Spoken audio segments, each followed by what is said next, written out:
اعوذ باللہ من الشیطان الرجیم بسم اللہ الرحمن الرحیم انما الصدقات للفقراء والمساکین والعاملین علیہا والمؤلفة قلوبهم وفي الرقاب والغارمین وفي سبیل اللہ وابن السبیل فریضۃ من اللہ واللہ علیم حکیم۔ صدقات تو دراصل حق ہے فقیروں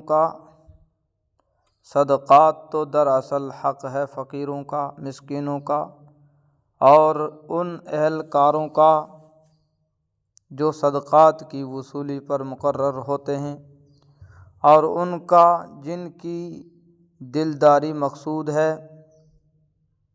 نیز انہیں غلاموں کو آزاد کرنے میں اور قرض داروں کے قرضے ادا کرنے میں اور اللہ کے راستے میں اور مسافروں کی مدد میں خرچ کیا جائے۔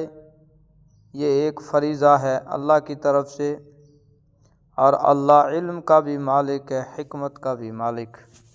فقیر اور مسکین ملتے جلتے لفظ ہیں، فقیر اور مسکین ملتے جلتے لفظ ہیں۔ لغت کے اعتبار سے بعض لوگوں نے دونوں میں یہ فرق بیان کیا ہے کہ مسکین وہ ہے جس کے پاس کچھ نہ ہو، اور فقیر وہ ہے جس کے پاس کچھ ہو مگر ضرورت سے کم ہو۔ بعض حضرات نے فرق اس کے برعکس بیان کیا ہے، لیکن زکوٰۃ کے حکم میں دونوں برابر ہیں، اور حکم یہ ہے کہ جس شخص کے پاس 52.5 تولہ چاندی یا اس کی قیمت کا بنیادی ضرورت سے زیادہ سامان موجود نہ ہو، اس کے لیے زکوٰۃ لینا جائز ہے۔ تفصیل کے لیے فقہ کی کتابیں دیکھی جائیں۔ اسلامی حکومت کا ایک اہم کام یہ ہے کہ وہ مسلمانوں کے اموال ظاہرہ کی زکوٰۃ جمع کر کے مستحقین میں تقسیم کرے۔ اس غرض کے لیے جو اہلکار مقرر کیے جائیں، ان کی تنخواہ یا وظیفہ بھی زکوٰۃ سے دیا جا سکتا ہے۔ اس سے مراد وہ نو مسلم ہیں جو ضرورت مند ہوں اور اس بات کی ضرورت محسوس کی جائے کہ ان کو اسلام پر جمع رکھنے کے لیے ان کی دلداری کی جانی چاہیے۔ اصطلاح میں ایسے لوگوں کو مؤلفۃ القلوب کہا جاتا ہے، جس زمانے میں غلامی کا رواج تھا، اس دور میں بعض غلاموں کے آقا ان سے یہ کہہ دیتے تھے کہ اگر تم اتنی رقم لا کر ہمیں دے دو تو تم آزاد ہو۔ ایسے غلاموں کو بھی آزادی حاصل کرنے کے لیے زکوٰۃ کا مال دیا جا سکتا ہے۔ اس سے مراد وہ مقروض لوگ ہیں جن پر اتنا قرضہ ہو کہ ان کے اثر سے قرضے کی ادائیگی کے لیے کافی نہ ہو۔ اس سے مراد وہ مقروض لوگ ہیں جن پر اتنا قرضہ ہو کہ ان کے اثاثے قرض کی ادائیگی کے لیے کافی نہ ہو، یا اگر وہ اپنے سارے اثاثے قرض میں دے دیں تو ان کے پاس نصاب یعنی 52.5 تولہ چاندی کے برابر مال باقی نہ رہے۔ اللہ کے راستے کا لفظ قرآن کریم میں اکثر جہاد کے لیے استعمال ہوا ہے، لہذا اس سے مراد وہ شخص ہے جو جہاد پر جانا چاہتا ہو لیکن اس کے پاس سواری وغیرہ نہ ہو۔ بعض دوسرے حاجت مند لوگوں کو بھی فقہا نے اس حکم میں شامل کیا ہے، مثلا جس شخص پر حج فرض ہو چکا ہو لیکن اب اس کے پاس اتنے پیسے نہ رہے ہوں کہ وہ حج کر سکے، تو مسافر سے مراد وہ شخص ہے جس کے پاس چاہے اپنے وطن میں نصاب کے برابر مال موجود ہو لیکن سفر میں اس کے پاس اتنے پیسے نہ رہے ہوں جس سے وہ اپنی سفر کی ضروریات پوری کر کے واپس وطن جا سکے۔ واضح رہے کہ زکوٰۃ کے یہ 8 مصارف جو یہاں قرآن کریم نے ذکر کیے ہیں، ان کی بہت مختصر تشریح اوپر کی گئی ہے۔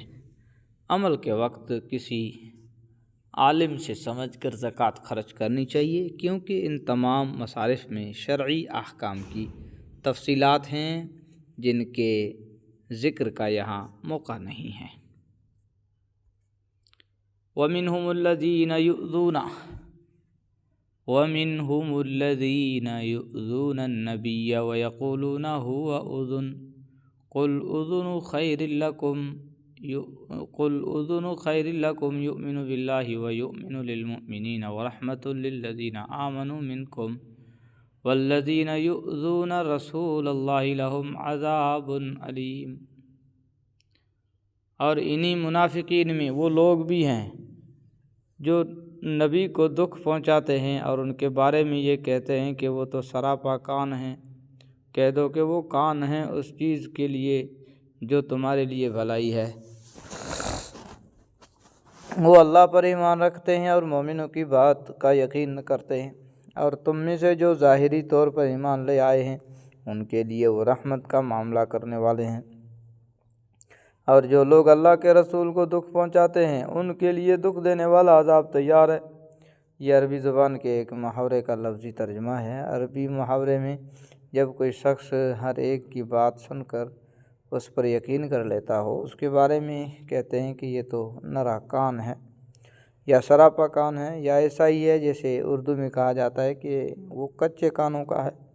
منافقین نے حضرت صلی اللہ علیہ وسلم کے بارے میں یہ گستاخانہ جملہ آپس میں ایک دوسرے سے بات کرتے ہوئے بولا تھا، اور مقصد یہ تھا کہ اگر کبھی ہماری سازش حضرت صلی اللہ علیہ وسلم پر کھل بھی گئی تو ہم باتیں بنا کر آپ کو راضی کر لیں گے، کیونکہ وہ ہر ایک کی بات کا یقین کر لیتے ہیں۔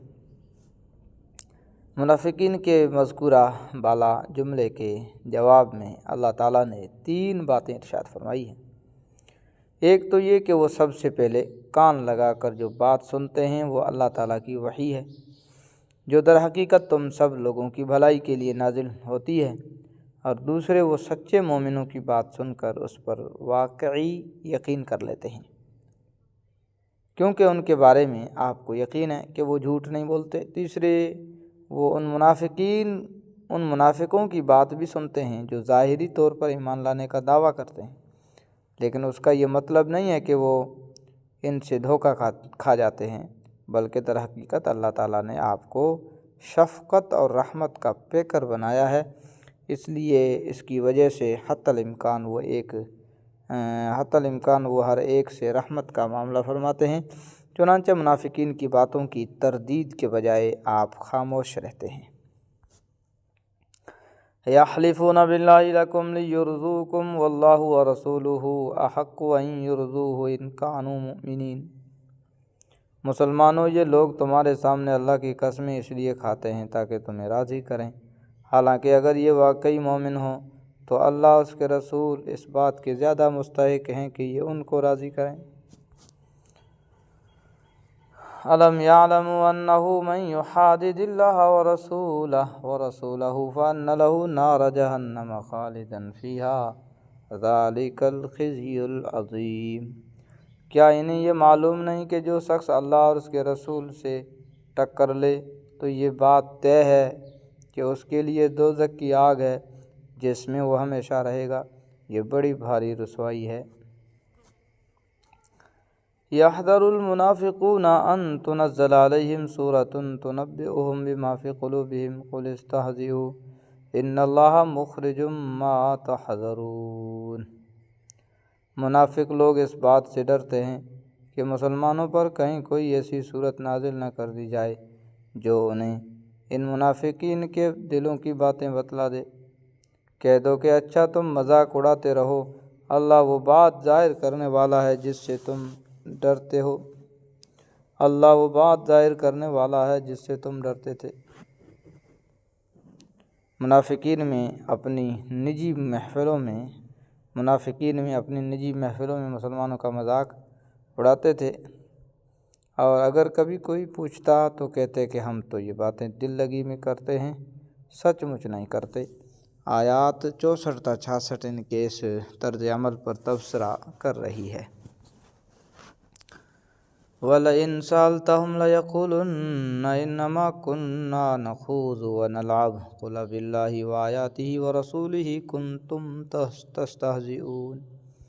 اور اگر تم ان سے پوچھو تو یہ یقیناً یوں کہیں گے کہ ہم تو ہنسی مذاق اور دل لگی کر رہے تھے، کہو کہ کیا تم اللہ اور اس کی آیتوں اور اس کے رسول کے ساتھ دل لگی کر رہے تھے؟ لا تعتذروا قد کفرتم بعد ایمانکم ان نعفو عن طائفة منکم نعذب طائفة بأنہم کانوا مجرمین۔ بہانے نہ بناؤ، تم ایمان کا اظہار کرنے کے بعد کفر کے مرتکب ہو چکے ہو۔ اگر ہم تم میں سے ایک گروہ کو معافی دے بھی دیں تو دوسرے گروہ کو ضرور سزا دیں گے، کیونکہ وہ مجرم لوگ ہیں۔ یعنی منافقوں میں سے جو لوگ نفاق سے توبہ کر لیں گے انہیں معاف کر دیا جائے گا، اور جو توبہ نہیں کریں گے انہیں ضرور سزا ملے گی۔ صدق اللہ العظیم۔